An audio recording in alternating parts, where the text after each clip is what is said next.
Hello friends, welcome to Tamil Mom Portfolio. utkarsh Small Finance Bank IPO July 14th அன்னைக்கு Friday அன்னைக்கு close ஆக போகுது. So இந்த ஐபிஓவில் நான் பார்ட்டிசிபேட் பண்ணுறேனா இல்லையா அப்படின்ற என்னுடைய ஃபைனல் டேஷனை நான் அந்த வீடியோவில் ஷேர் பண்ணிக்கிறேன். ஃபஸ்ட்டு ப்ரோக்கர்ஸ் ரெக்கமெண்டேஷன் அப்படின்னு பார்த்தோன்னா மோஸ்ட்டாக எல்லா ப்ரோக்கர்ஸுமே அப்ளை பண்ணலாம் அப்படின்ற மாதிரி தான் கொடுத்துருக்காங்க. நெக்ஸ்ட்டு கிரே மார்க்கெட் ப்ரீமியம் அப்படின்னு பார்த்தோன்னா நம்ம ஐபிஓ வீடியோ அனாலிசிஸ்லேயே சொன்ன மாதிரி 15 ரூபா அந்த டிமாண்ட்லேயே தான் இன்னும் இருந்துகிட்ருக்கு. ஸோ ஐபிஓ ப்ரைஸ் 25 ரூபா. ஸோ 15 ரூபா கிரே மார்க்கெட்டில் டிமாண்ட் இருக்குது அப்படின்னா 60% ப்ரீமியமில் கிரே மார்க்கெட்டில் ட்ரேட் ஆகிட்டுருக்கு. Next second day evening 5 PM subscription அப்படின்னு பார்த்தோன்னா ரீட்டைல் கேட்டகரியில் அரௌண்டு 40 டைம்ஸ் சப்ஸ்கிரைப் ஆகிடுச்சு. ஐபிஓ ப்ரைஸ் 25 ரூபா. டோட்டல் இஷ்யூ சைஸ் 500 கோடி. ஸோ அதில் ரீட்டைல் ரிசர்வேஷன் வெறும் 10% தான், அதாவது 50 கோடி தான். அப்படின்றனால தான் ரீட்டைல் இன்வெஸ்டர்ஸ் ரொம்ப அதிகமான டைம்ஸ் சப்ஸ்கிரைப் பண்ணியிருக்க மாதிரி தெரியுது. 40 டைம்ஸ் சப்ஸ்கிரைப் பண்ணியிருக்க மாதிரி தெரியுது. ஓகேங்க, நெக்ஸ்ட் என்னுடைய ஐபிஓ வீடியோ அனாலிசிஸ்லேயே சொல்லியிருந்தேன் லாங் டேர்முக்கு ஓகே அப்படின்ற மாதிரி.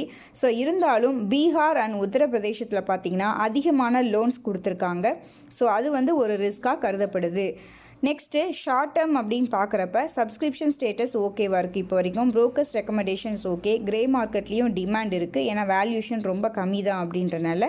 செகண்டரி மார்க்கெட்டும் பார்த்திங்கன்னா ஆல் டைம் ஹையில் தான் இருக்குது. ஸோ ஷார்ட் டேர்முக்கு ஓகே அப்படின்னு நம்ம எடுத்துக்கலாம். நெக்ஸ்ட்டு என்னுடைய ஃபைனல் வியூ அப்படின்னு பார்த்தோன்னா நான் என்னுடைய 2 ஃபேமிலி அக்கௌண்ட்லேருந்து அப்ளை பண்ணுறேன். ஈச் ஒரு லாட். ரீட்டைல் கேட்டகரிக்கு வெறும் 10% தான் ரிசர்வேஷன் இந்த ஐபிஓ பொறுத்த வரைக்கும் அப்படின்றனால நிறைய டைம்ஸ் ஓவர் டைம்ஸாக சப்ஸ்கிரைப் ஆகியிருக்கு. ஸோ அதனால் ரீட்டைலுக்கு அலாட்மெண்ட் கிடைக்கிறது ரொம்ப கஷ்டம் இந்த ஐபிஓ பொறுத்த வரைக்கும். நெக்ஸ்ட் வீக் பார்த்தீங்கன்னா மண்டே அன்னைக்கு நெட்வெப் அப்படின்ற டெக்னாலஜிஸ் அப்படின்ற ஒரு ஐபிஓ ஓப்பன் ஆக போகுது. ஸோ அதோட ஐபிஓ வீடியோ அனாலிசிஸ் நான் குயிக்காகவே நான் அப்லோட் பண்ணுறேன். ஸோ அந்த ஐபிஓவோட சைஸ் அப்படின்னு பார்த்தோன்னா 631 கோடி. அதில் 35% ரீட்டைல் ரிசர்வேஷன் கொடுக்குறாங்க. ஸோ அதனால் அந்த ஐபிஓவில் நம்ம ரீட்டைல் கேட்டகரிக்கு அலாட்மெண்ட் கிடைக்கிறதுக்கு சான்சஸ் அதிகம் இந்த utkarsh ஸ்மால் ஃபைனான்ஸ் பேங்க்கை கம்பேர் பண்ணுறப்ப. ஏன்னா இந்த ஐபிஓவில் utkarshல அப்ளை பண்ணிட்டோம் அப்படின்னா அந்த அமௌண்ட் நெட்வெப்புக்கு நம்மளால் யூஸ் பண்ண முடியாது. ஸோ இதுதான் அந்த ஒரு சின்ன tips.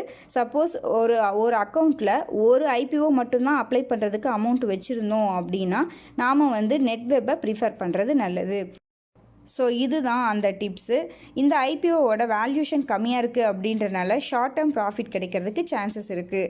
At the same time small finance bank பார்த்திங்கன்னா நிறைய இருக்குது, காம்படிட்டர்ஸ் ரொம்ப நிறைய இருக்காங்க. ஸோ அதனால் ஒரு குவார்ட்டரும் அந்த கம்பெனியோட ரிசல்ட்டை பொறுத்து நாம் லாங் டேர்முக்கு ஹோல்ட் பண்ணி வச்சுக்கிறத பார்த்துக்கணும். அதர்வைஸ் ஷார்ட் டேர்ம் நம்ம ப்ராஃபிட்டை புக் பண்ணுறது நல்லது தான். ஓகேங்க, இந்த வீடியோ உங்களுக்கு யூஸ்ஃபுல்லாக இருந்துச்சு அப்படின்னா லைக் பண்ணுங்கள், கமெண்ட் பண்ணுங்கள், உங்கள் ஃப்ரெண்ட்ஸ்க்கு ஷேர் பண்ணுங்கள், நம்ம சேனலை சப்ஸ்கிரைப் பண்ணுங்கள், நம்மளுடைய டெலிகிராம் சேனல்லையும் ஜாயின் பண்ணிக்கோங்க.